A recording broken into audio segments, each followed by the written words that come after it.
Welcome to the Fury Theory Podcast, brought to you by EFB Advocacy. EFB means two things. Excellent for business, and really it means Easton, Fury, Belmar. Here are my two partners, John Easton and Adam Belmar. Good day. Good day to ye. Here at the Fury Theory Podcast, we talk about a lot of things, like the Washington Capitals. Big game last night, John, right? Big game. Big game. Solid. Coming back to Washington for games 3 and 4. Series tied 1-1. The first ever Stanley Cup win. Stanley Cup final win. Right. Exactly. Yes. We also talk about wine. We don't have any wine today, but someday we'll have wine. And, of course, we talk about politics. It's theories mostly about politics, Adam Belmar.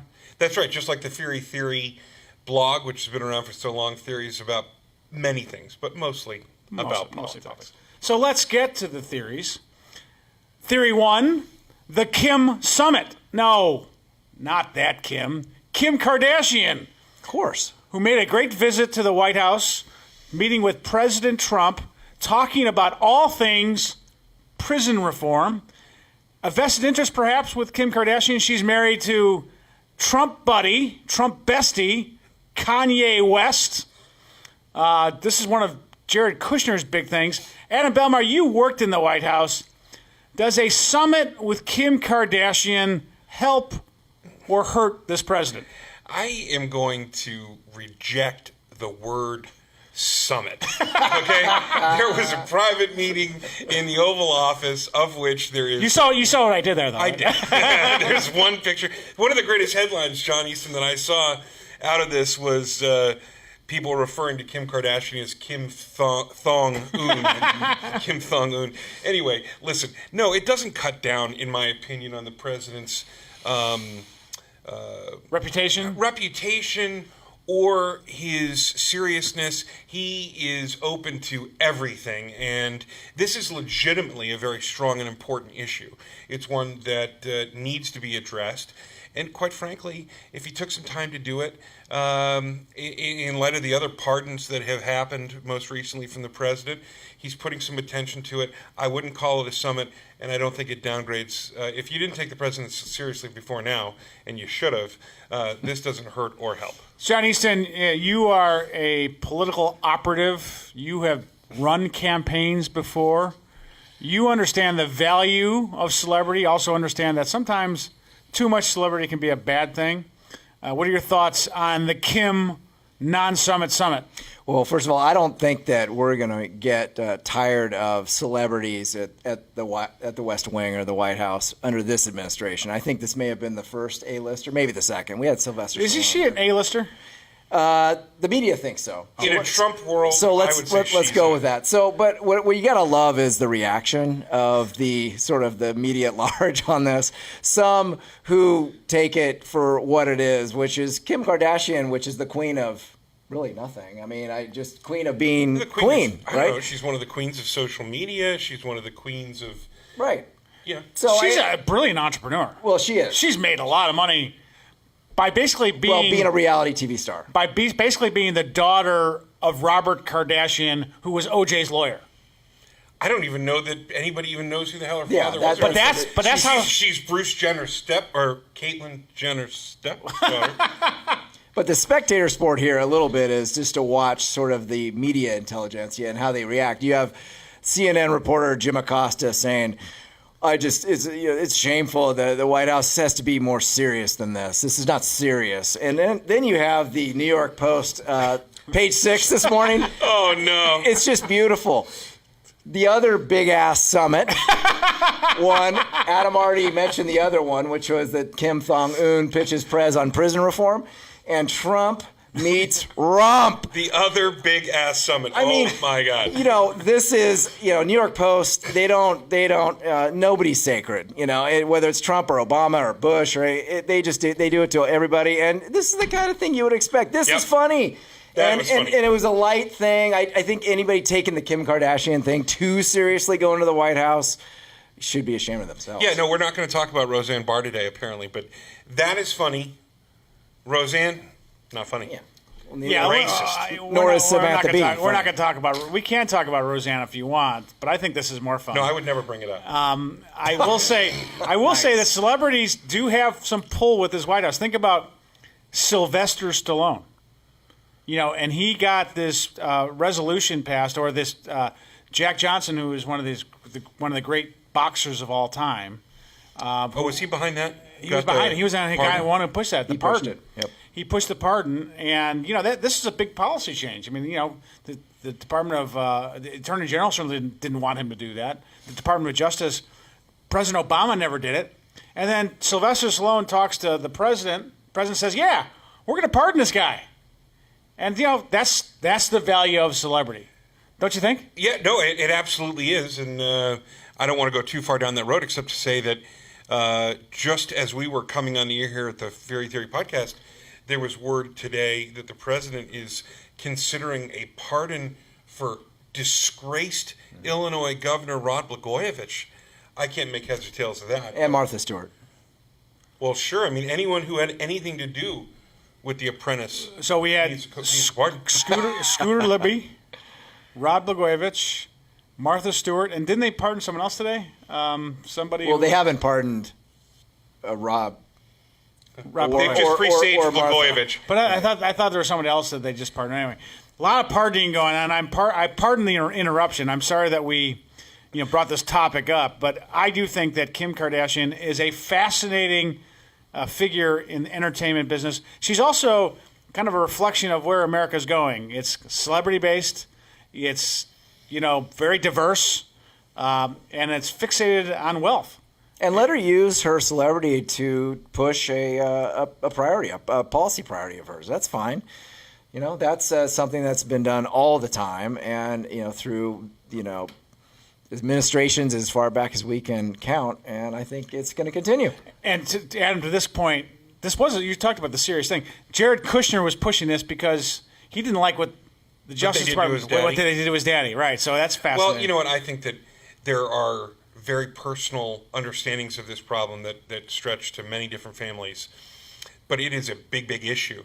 And when you saw the White House do a little tiny, closer to a summit, it was a little bit more of a thing with Van Jones on CNN. This goes back 2 weeks when the prison reform legislation passed the House of Representatives. It's going to struggle in the Senate, I understand. But this is a serious issue.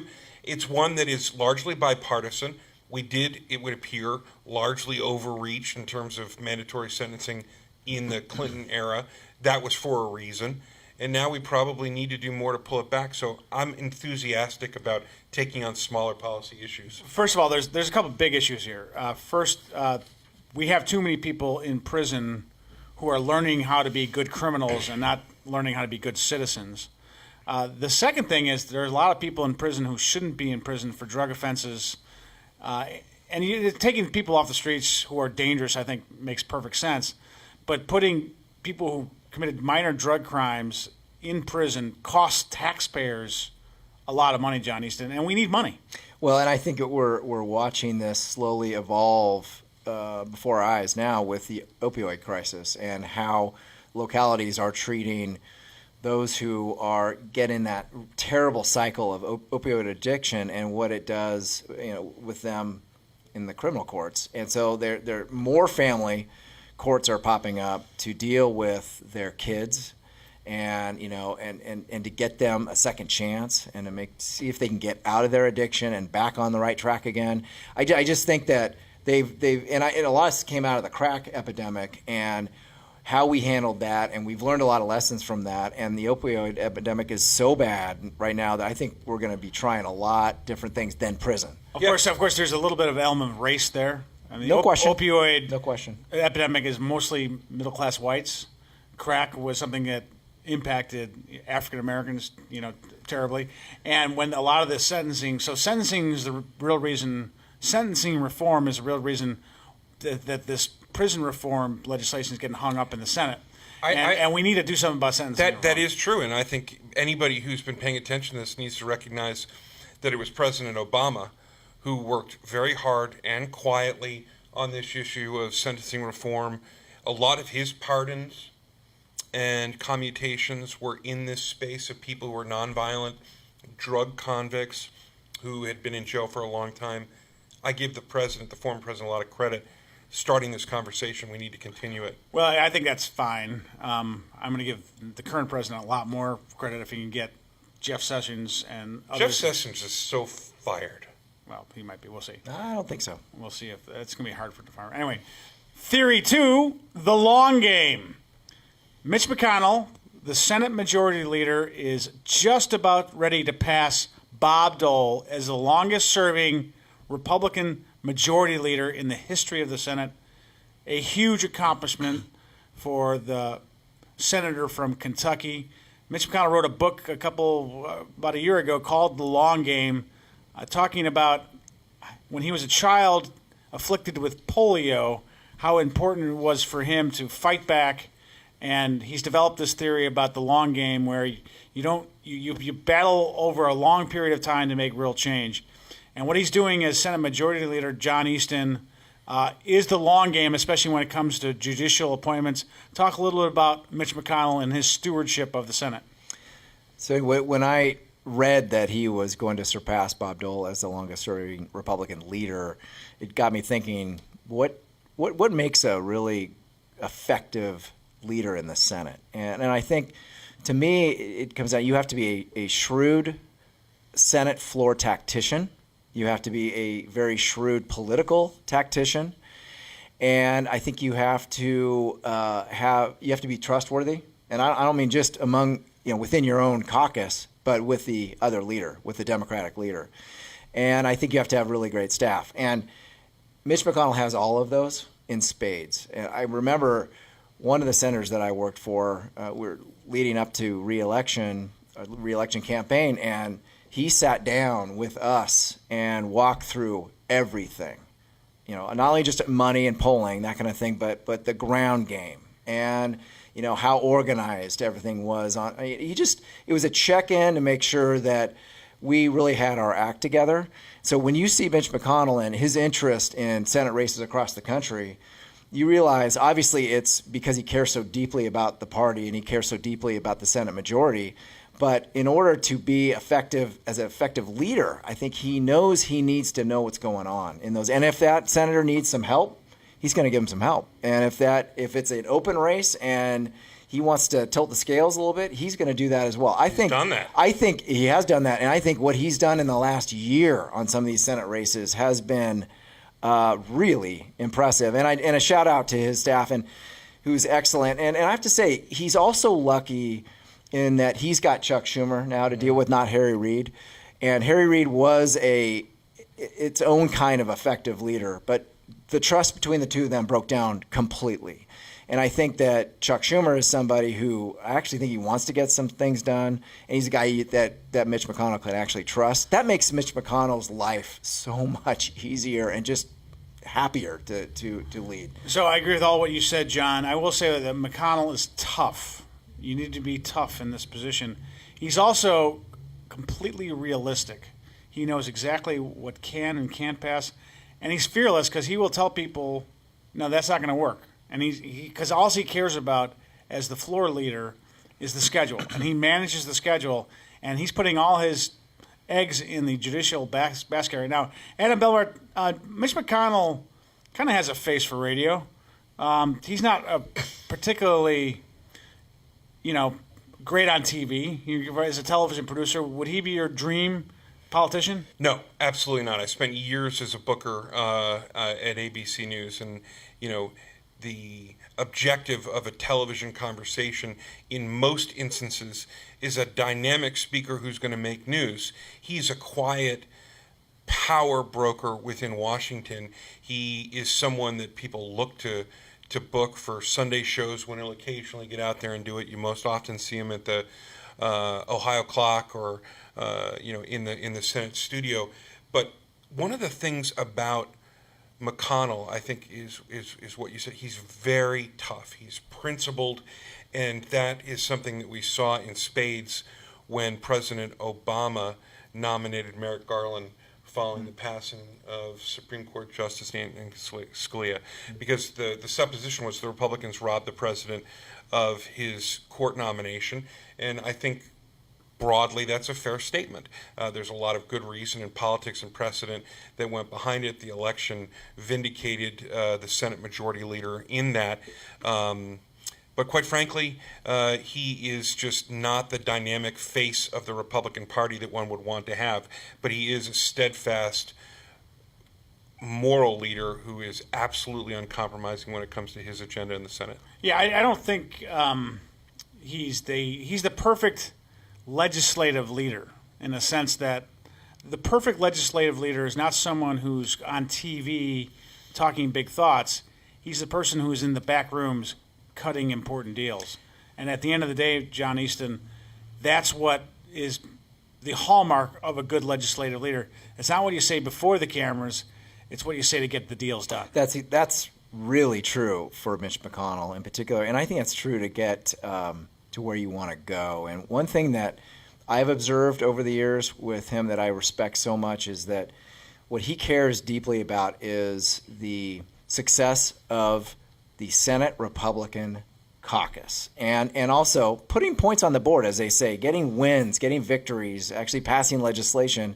I think he cares about the institution so much that he's not willing to see some of it melt down, let's say, over legislative filibuster. I think he has been very clear he wants to maintain that, because I think he believes that that is a very important to the future of the Senate.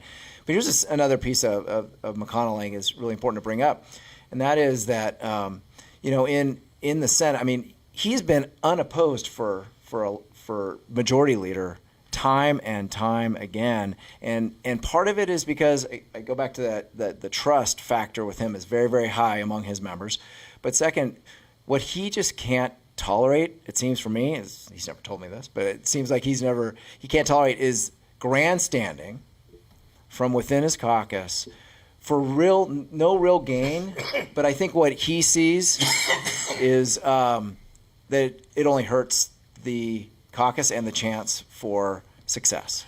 I would make two observations here. One, you should really read a very interesting column written by George Will about Mitch McConnell. I find it interesting because in that column, George Will talks about how many accomplishments that the leader has with Donald Trump. And George Will hates Donald Trump. So in one way you have Will talking up all these great conservative accomplishments that he would never mention in any other column because he hates Trump so much. And so that was actually good on George Will and good for Mitch McConnell. The second point I would make is the hard right hates Mitch McConnell. And he's done so much for the hard right. He's probably one of the most conservative majority leaders in the history of the Senate. And yet the hard right hates him because he is not someone who makes outrageous statements all the time. Yep. He's not someone who's no Rush Limbaugh. He's the real deal, and I think the conservative movement has to get its collective head out of its collective ass and understand what matters most. It's not loud words, it's getting stuff done. Well, let's face it. I mean, those individuals on the far right that you speak of, the Rush Limbaughs of the world, and many others who have, whether it's blogs or they have radio shows, those folks have their place in our system. They play their roles. Mitch McConnell is playing his role, and he is perfect for that role. Right. I think having some of these, from the far right, these very loud and obnoxious voices in the Senate, leading the Senate, that just doesn't work. Right. I mean, that just won't work. And your point is good one, and it's quite Adam. But your point is good one. Everyone has a role to play, and our role to play here at the Fury Theory is to bring truth out in any way we can. Adam Belmar. You bet your bottom dollar. Theory 3: does anyone really know what time it is? Does anyone really care? Yes, that is an old song by Chicago, and I want to make one thing perfectly clear. I don't care about Russiagate. I don't care about Robert Mueller. I don't care about Russian collusion. Anytime it shows up on anywhere on television, I turn the television off. That's why I'm watching so much Golf Channel. I don't watch MSNBC. I don't watch CNN. I watch CNBC because I want to know what the market's doing. But Russiagate bores me to tears. Adam Belmar, that's where I am. Where are you on Russiagate? You and I have been on different sides of this from the day that Comey got fired, and I think it's your right not to care and to want to turn it off. It is significantly important. It is a challenge to our democracy. When I think about Russiagate, I'm thinking about the meddling that occurred in our election, the future attempts to manipulate the U.S. democracy and electoral process by our enemies in a style that I'm not saying we're wholly unused to. We've used covert methods to try and have Over our will. and over again, including in Russia. Yeah, no doubt. So, but when I think about this, that's what I think about. When you think about it in terms of the three-ring circus that is the hyper-Trump focused and the pushing of collusion and all of this. I understand where everyone's coming from, but I am fully committed as a patriotic American to seeing this through. I want to know what the hell happened. Do you believe Putin put Trump in at the White House? Not at all.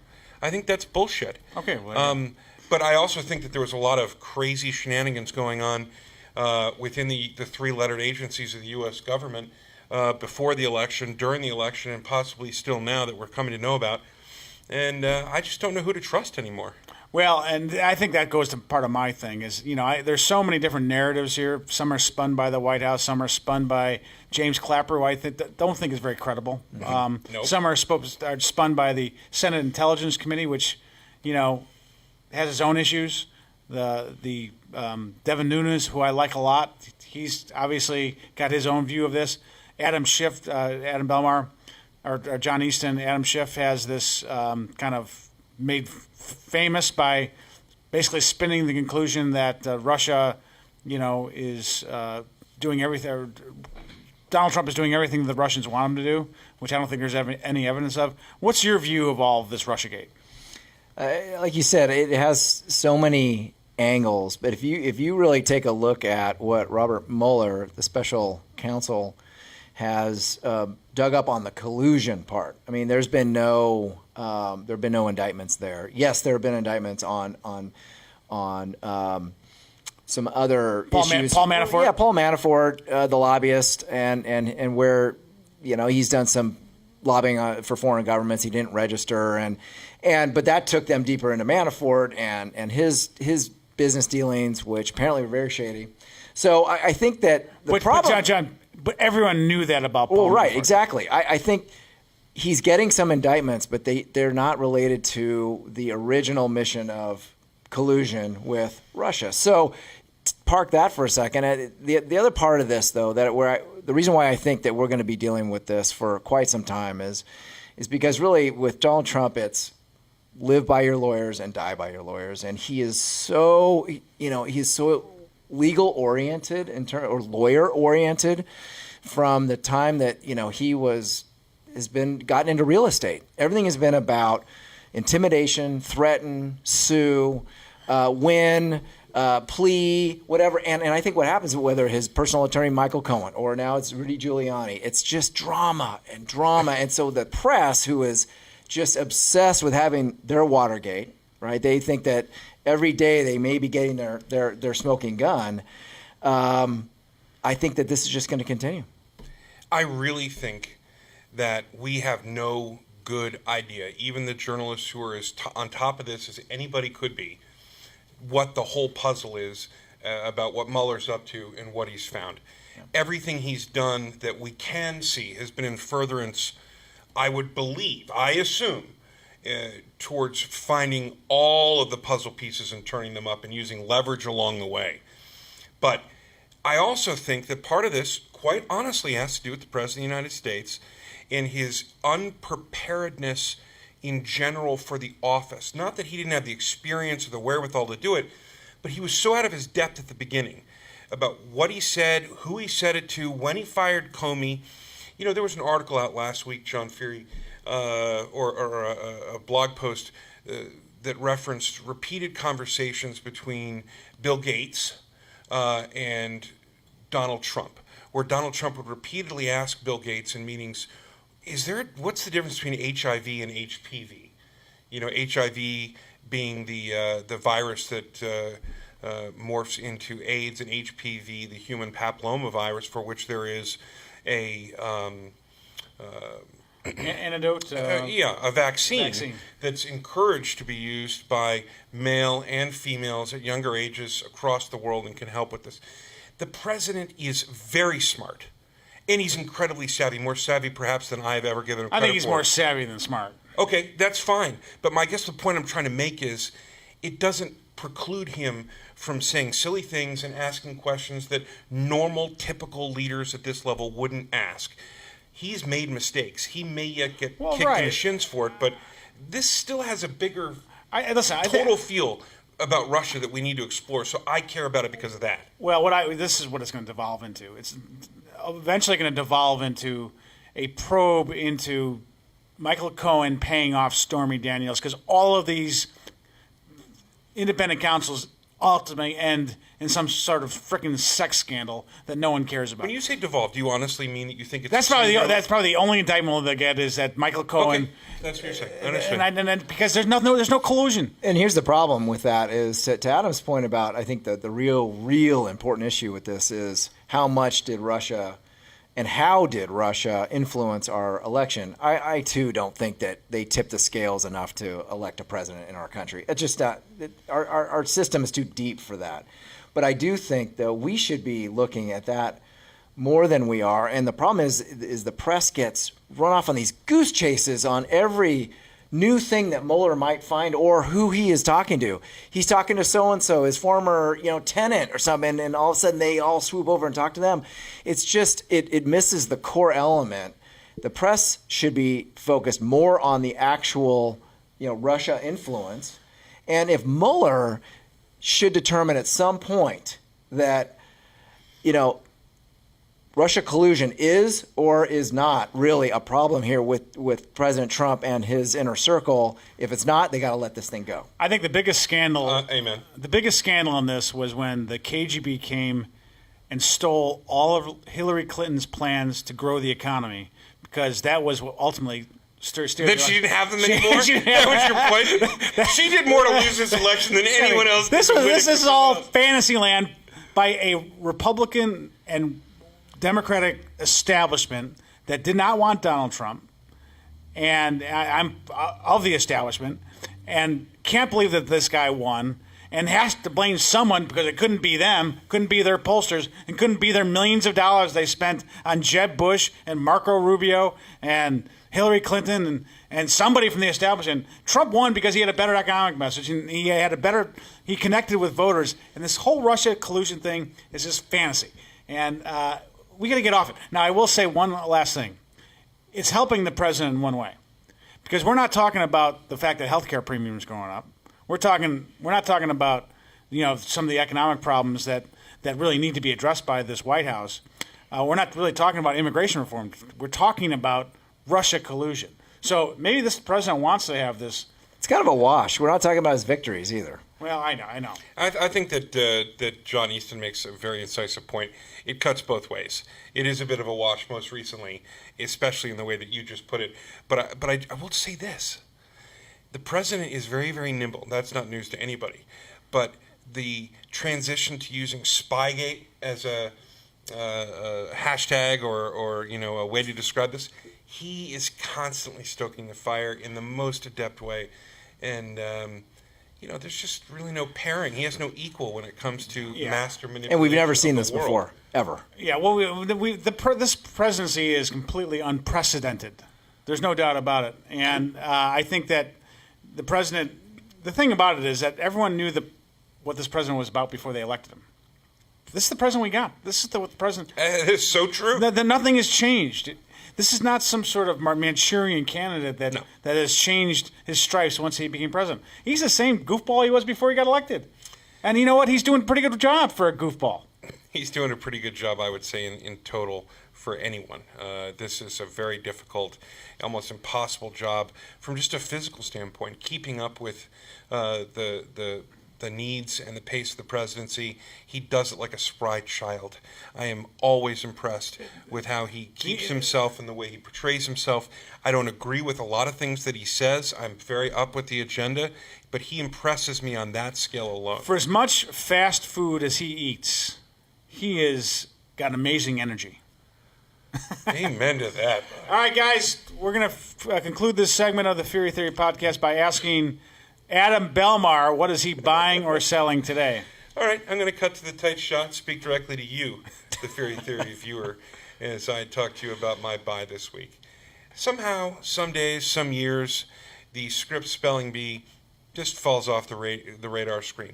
It used to be a much bigger deal, and then occasionally during the finals, there are one moment or two that will break through in the evening news. But this week, I'm buying spelling, I'm buying spelling bees, and I'm buying Scripps. It is nearly a century of great competition and academic rigor surrounding the spelling bee. It's true that many of the previous winners have been Indian American in heritage. Many have been homeschooled, but they're diversifying how you get there. You don't always have to be your regional spelling bee winner. There's a new way in.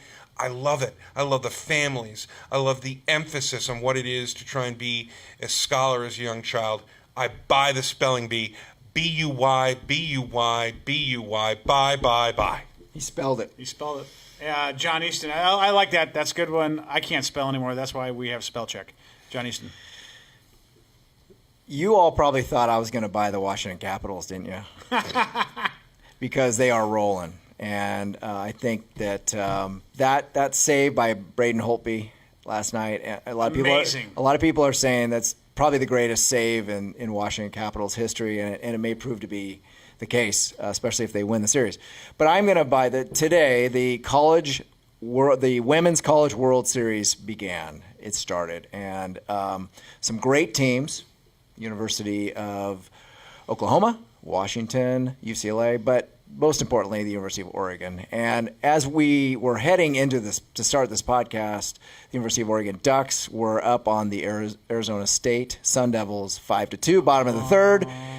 So I am looking for the Ducks to advance today, and I am heading tonight. Tonight I will be on the campus of the University of Oregon for meetings all day tomorrow. And I am excited to join the Duck Nation for some Women's College World Series. Go Ducks! Victories. Go Ducks. I have two buys. One buy, and this is kind of a buy from way back when. I'm reading this biography of Ulysses S. Grant by Ron Chernow. What a great guy. Ron Chernow? No, Ulysses S. Grant.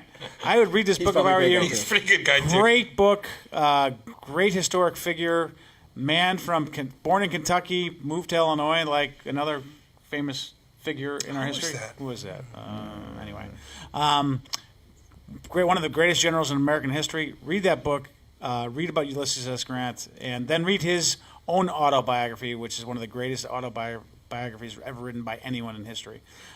Secondly, I'm going to buy Juan Soto, who is the new left fielder for the Washington Nationals, who's beheading somewhere close to 400. He's 19 years old, might be one of the greatest players we've seen since Bryce Harper came to Washington. Unbelievable player, unbelievable athlete, 19 years old. This is why the Washington Nationals are going to win the World Series this year. And you can in part thank General Manager Mike Rizzo for a lot of these players that are coming into their own now. We don't just talk the talk. We walk the walk. We are ticket holders. I think all of us have seen Soto out there this season. He's quite impressive. Very impressive. I have not seen him. I've only been to 2 games this year. That's called bad scheduling on my part. But we love the Washington Nationals here and the Washington Capitals. Thank you for joining the Fury Theory podcast. The Redskins still suck. Oh, come on. Sorry. And to Topher Cushman, we hope you're watching. Have a nice day and good weekend. And thank you again for watching our podcast. EFB means excellent for business. What happened to our ending?